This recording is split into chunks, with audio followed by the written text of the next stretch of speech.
भारतीय संसद में आज वित्त मंत्री निर्मला सीतारमण ने आम बजट 2023 पेश किया, जिसको लेकर अब तमाम नेताओं और राजनीतिक दलों की ओर से विभिन्न प्रतिक्रियाएं भी सामने आ रही हैं। हिमाचल प्रदेश सरकार में ग्रामीण विकास और पंचायती राज मंत्री अनिरुद्ध सिंह ने इस आम बजट को पूरी तरह से निराशाजनक बताया। पंचायती राज मंत्री अनिरुद्ध सिंह का कहना है कि बजट में कुछ भी पूरी तरह से स्पष्ट नहीं किया गया है। सब सेक्टर में बूस्ट करेगा। देखिए, आज जो बजट पेश हुआ है उसमें मैं समझता हूँ स्पेसिफिकली कुछ डिफाइन नहीं किया गया है। जैसे जिनकी पुरानी आदत है भाजपा की, बड़े बड़े वादे करते हैं, करोड़ों का बजट घोषणा करते हैं, इतना लग दिया, पर स्पेसिफिक तो कुछ नहीं दिया है। अगर आप हिमाचल की बात करेंगे, अब रूरल डेवलपमेंट की बात करेंगे, 1 करोड़ 1.6 लाख करोड़ रुपीस बजट में रखे गए हैं, पर किस चीज़ के लिए रखे गए हैं ये डिफाइंड नहीं है। बोल रहे हैं कि एग्रीकल्चर में लगाएंगे पर और उससे रोज़गार पैदा होगा। रोज़गार का मतलब होता है नौकरियां प्रदान करना, ना कि बजट डाल दिया तो नौकरियां अपने आप लग जाएंगी, मेहनत खुद करो और हम आपको रोज़गार दे रहे हैं। मैं समझता हूँ बड़ा निराशाजनक बजट है। ना कोई इंफ्रास्ट्रक्चर के ऊपर बात हुई है, रोपवेज़ के ऊपर कोई बात नहीं हुई है। 64 नेशनल हाईवेज़ की बात करी थी, उसकी कोई इसमें स्पेसिफिक नहीं करी है। जो पहले की घोषणा है हम समझते हैं पहले वो पूरी करनी चाहिए।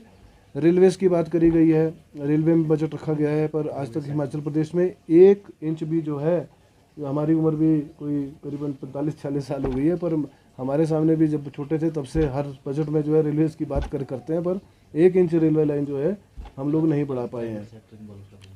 मनरेगा का फंड भी नहीं बढ़ा है इस बार बजट में, जो एक बहुत बड़ा रूरल इकोनॉमी को बूस्ट देता है। देखिए, मनरेगा का जो मैं बोलना चाहूँगा, मनरेगा में इन्होंने 20 वर्क्स पर पंचायत जो है इन्होंने डिफाइन कर दी है।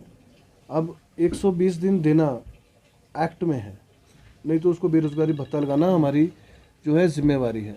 पर मैं समझता हूँ कि उसके बारे में भी उसमें बजट बढ़ाने चाहिए था।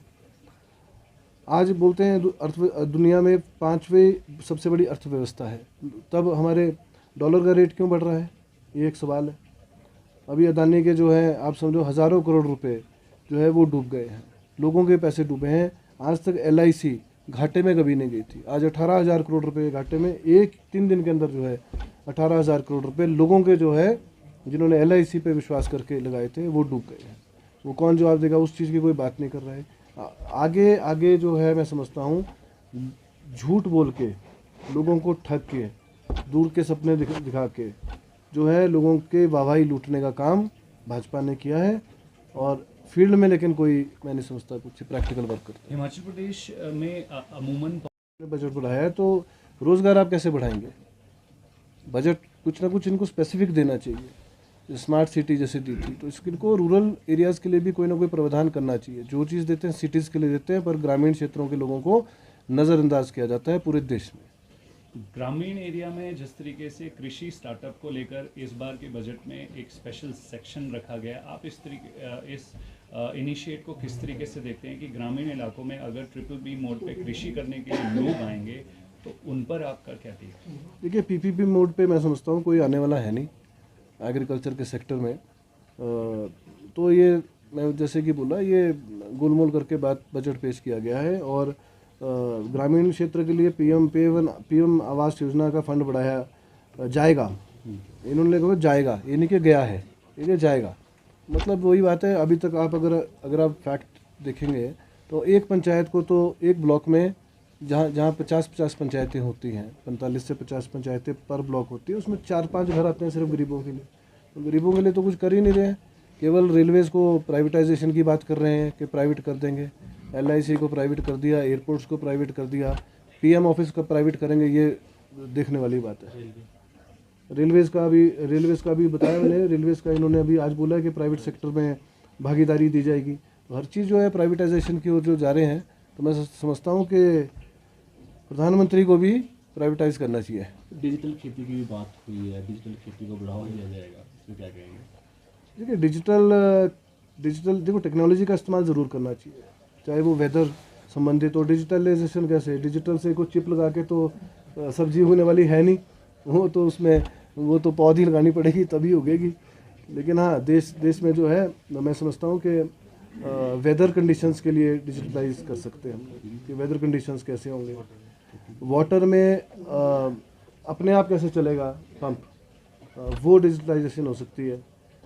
लेकिन वही बात है, स्पेसिफिक कुछ नहीं दिया है, बजट पे बजट घोषणा करी जा रहे हैं, लेकिन फील्ड में कहीं काम देखने को नहीं मिलता। ओवरऑल इसके लिए स्पेसिफिक कोई बजट है, जैसे आपने रोपवेज बोला है, हम लोग इंफ्रास्ट्रक्चर में सब कुछ आ जाता है, चाहे वो रोड्स हैं, चाहे वो रोपवेज हैं, चाहे वो हेलीपोर्ट्स हैं। हिमाचल प्रदेश सरकार का माननीय सुखविंदर सुक्खू जी ने सभी 12 जिलों में आदेश कर दिए हैं, और 6 जिलों में मैं आपको बोलना चाहूँगा ऑलरेडी जो है टूरिज्म के नाम ज़मीन हो चुकी है 6 डिस्ट्रिक्ट्स में, अभी 1 महीने के अंदर सभी 12 जिलों में हेलीपोर्ट बनाने की हम लोग बात कर रहे हैं, स्टेट कर रही है, पर सेंटर से इसका प्रावधान जो है वो होना चाहिए।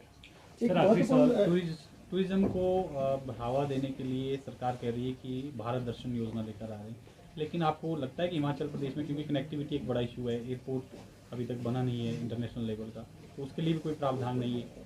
इंपोर्ट ड्यूटी भी एक सवाल रहा है बागवानी में सेब को लेकर, उसका भी सेब वाले तो मैं जिला शिमला की अगर बात करूँगा तो शिमला के जो सेब उत्पादक हैं उन्होंने भाजपा सरकार को नकारा है, और नकारने के बाद ही 7 सीटें जो है हम लोग जीते हैं, क्योंकि इन्होंने हर चीज़ पे सब्सिडी ख़त्म कर दी, खाद जो है 3 गुना महंगी हो गई है, सेब की पेटियों पे GST लगा दिया है, वो महंगी हो चुकी हैं, पेस्टिसाइड इंसेक्टिसाइड वो 3 गुना रेट हो चुके हैं, हर चीज़ ट्रांसपोर्टेशन महंगी हो चुकी है। पर आज की रेट में मैं समझता हूँ 80% 70% तो खर्चा ही हो रहा है, जो वो जिनको वो रेट मिल रहे हैं 70%, तो 30% बचता है। अपनी लेबर तो वो लगाते ही नहीं है, जो पूरा परिवार काम करता है, अगर अपनी लेबर भी वो लगाएंगे तो मैं समझता हूँ कि वो जेब से ही पैसे दे रहे हैं। तो ये कोई लुभाने वादे जो हैं ये जनता के सामने जो पेश किया है, इसको नकारेगी जनता। एक इम्पोर्टेंट ब्रेक थ्रू हुआ है जो पेपर लीक भर्ती मामला था पुलिस